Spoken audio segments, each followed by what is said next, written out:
Assalamualaikum warahmatullahi wabarakatuh. Perkenalkan, saya Sarli Sarlina dengan NIM C1C021209. Kali ini saya akan membahas mengenai sumber hukum Islam. Baiklah, langsung saja masuk ke sub pembahasan yang pertama, yaitu sumber hukum Islam. Sumber hukum Islam merupakan dasar atau referensi untuk menilai apakah perbuatan manusia sesuai dengan syariah atau ketentuan yang telah digariskan oleh Allah SWT atau tidak. Taat kepada Allah dilakukan dengan cara mengikuti perintah dan menjauhi larangan Allah SWT sebagaimana disebutkan dalam Al-Quran. Taat kepada Rasul dilakukan dengan cara mengikuti apa yang telah dicontohkan oleh Rasul sesuai as-sunnah.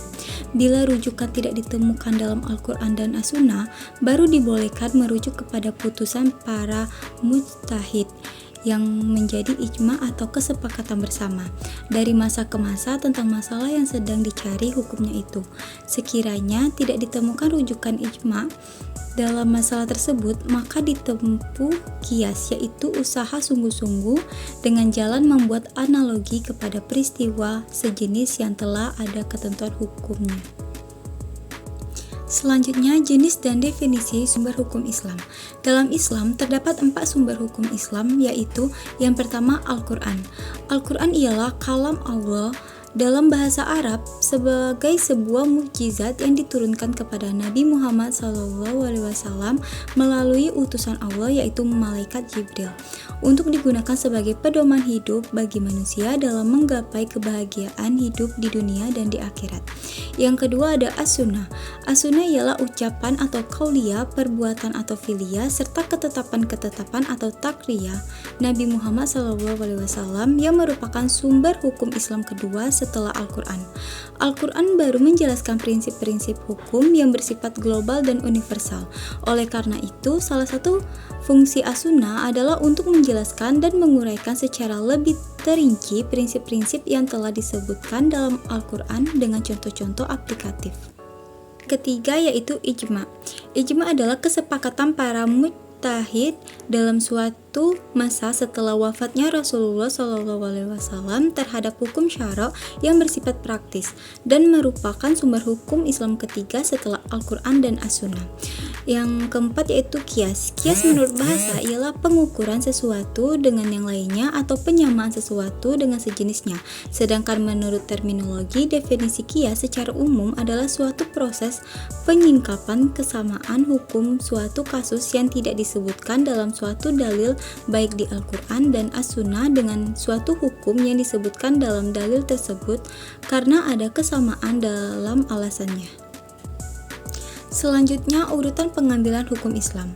Urutan prioritas pengambilan sumber hukum Islam antara Al-Quran, As-Sunnah, Ijma, dan Qiyas ialah apabila terdapat suatu kejadian memerlukan ketetapan hukum, pertama-tama hendaklah dicari terlebih dahulu di dalam Al-Quran. Kalau ketetapan hukumnya sudah ada dalam Al-Quran, ditetapkanlah hukumnya sesuai dengan ketentuan dalam Al-Quran tersebut. Hadis menjadi salah satu sumber hukum Islam setelah Al-Quran, di mana jika terjadi suatu perkara atau hukum yang belum jelas di dalam Al-Quran, maka hadis bisa menjadi sebuah sandaran berikutnya setelah Al-Quran. Adapun ijtihad yang merupakan proses penetapan hukum syariat dengan mencurahkan seluruh pikiran dan tenaga secara bersungguh-sungguh yang kemudian melahirkan ijma juga menjadi sumber hukum dalam Islam yang menjadi pedoman umat muslim. Selanjutnya, mukjizat Al-Quran. Al-Quran sebagai mukjizat yang hebat, tetap dan kekal sepanjang masa telah diakui oleh para cendekiawan pada masa lalu dan yang akan datang.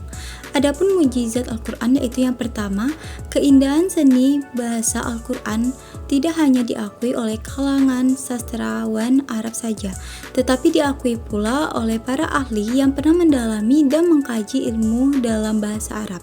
Yang kedua, kebenaran pemberitaan Al-Quran tentang keadaan yang terjadi pada abad-abad yang silam, yaitu kisah kaum Ad dan Tsamud, kaum Lut dan kaum Nuh, kaum Nabi Ibrahim, tentang Musa beserta kaumnya, kasus Fir'aun, tentang Maryam dan kelahirannya, kelahiran Yahya, kelahiran Isa Al-Masih, dan sebagainya, yang semuanya benar sesuai dengan kebenaran rasional.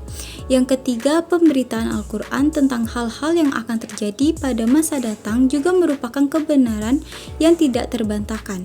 Misalnya pemberitaan Al-Quran mengenai kekalahan bangsa Persia setelah lebih dulu bangsa Romawi kalah.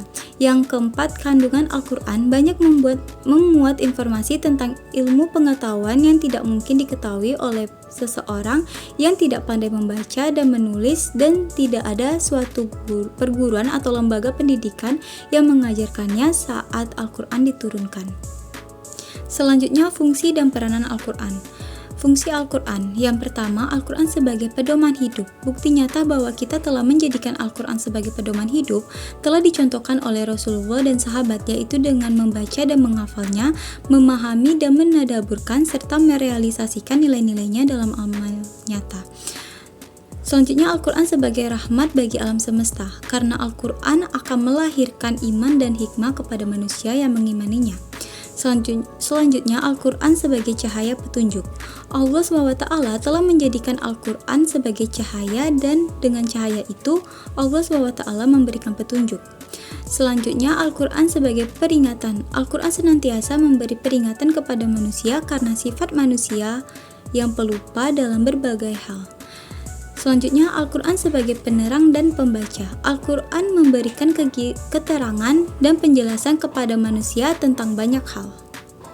Selanjutnya, Al-Quran sebagai pelajaran. Al-Quran diturunkan agar dapat digunakan sebagai pelajaran bagi manusia, karena manusia senantiasa memerlukan agar tetap berada dalam jalur yang benar. Selanjutnya, Al-Quran sebagai sumber ilmu. Al-Quran berfungsi sebagai sumber ilmu karena terdapat banyak ayat di dalamnya yang mengajak manusia untuk memikirkan tanda-tanda kekuasaan Allah SWT. Selanjutnya, Al-Quran sebagai hukum. Al-Quran menjelaskan hukum-hukum syariah untuk kemaslahatan atau kebaikan hidup manusia, berupa hal-hal yang dihalalkan dan diharamkan oleh Allah SWT. Selanjutnya, Al-Quran sebagai obat penyakit jiwa. Al-Quran dapat berfungsi sebagai obat untuk menyembuhkan penyakit yang ada dalam hati manusia. Selanjutnya, Al-Quran sebagai pemberi kabar gembira. Al-Quran banyak menceritakan kabar gembira kepada orang yang beriman dan menjalani kehidupan sesuai ketentuan Allah SWT. Selanjutnya, Al-Quran sebagai pedoman. Al-Quran memerintahkan manusia untuk mencatat transaksi bukan tunai dan menghadirkan saksi-saksi yang jujur pada transaksi seperti itu. Adapun peran Al-Quran, yaitu Al-Quran dijadikan sebagai sumber hukum yang utama karena Al-Quran berasal dari Allah SWT yang maha mengetahui apa yang terbaik bagi manusia dan dalam menata kehidupan selamat di dunia dan di akhirat. Al-Quran memuat seluruh aspek hukum terkait dengan akidah, syariah, baik mahdah maupun muamalah, dan akhlak serta terjaga keaslian dan keotentikannya. Selanjutnya, fungsi as-sunnah. As-sunnah berfungsi sebagai penopang dan penyempurna Al-Quran dalam menjelaskan hukum-hukum syara'. Fungsi as-sunnah antara lain menguatkan hukum yang telah ditetapkan dalam Al-Quran, memberangkan ayat-ayat Al-Quran, dan menjelaskan rincian ayat-ayat yang masih bersifat umum, membatasi kemutlakannya, mengkhususkan keumumannya, menciptakan hukum baru yang tidak ada dalam Al-Quran. Selanjutnya, fungsi ijma'. Ijma' memiliki beberapa fungsi utama, antara lain yang pertama, menyatukan pendapat yang berbeda. Ijma' digunakan untuk menyatukan pendapat yang berbeda mengenai suatu persoalan dengan cara progresif. Yang kedua, menyediakan dalil hukum. Ijma' dapat digunakan sebagai salah satu dalil hukum dalam pengambilan keputusan hukum dalam agama Islam. Yang ketiga, mengurangi kemungkinan kekeliruan.